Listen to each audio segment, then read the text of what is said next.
तो फ्रेंड्स, ये centre of mass का क्वेश्चन जेई मेंस की पीवाईक्यू में दिखा। Consider a two particle system with the particles having masses m1 and m2.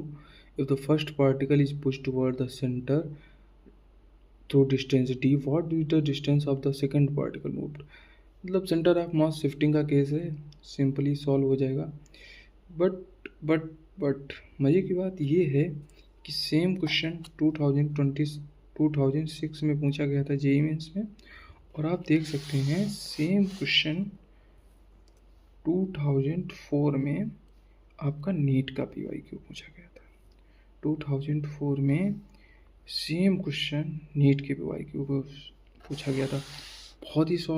बहुत ही इजी सा क्वेश्चन है, आइए सॉल्व करते हैं।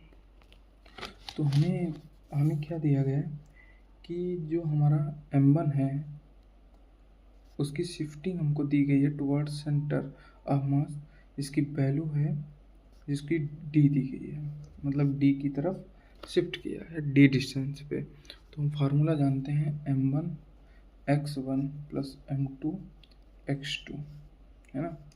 और यहाँ पे क्या लिखा है, सेंटर ऑफ मास को हमको चेंज नहीं करना है। सेंटर ऑफ मास की कोई भी मतलब जो भी सेंटर ऑफ मास है उसको हमको यहाँ पे 0 मानना पड़ेगा क्योंकि शिफ्टिंग का केस है। तो यहाँ पे हमारी जो m1 की शिफ्टिंग है तो वो हमको दी गई है m1 इंटू डी, और तो ये जो हो जाएगा माइनस का हो जाएगा माइनस m2 इंटू x2, ठीक है। तो हमको x2 की वैल्यू फाइंड करनी है, तो ये हमारा यहाँ पे आ जाएगा m1d अपॉन m2। तो x2 की ये हमारी वैल्यू आ जाएगी जो कि क्वेश्चन में दी गई है। Answer m1d upon m2।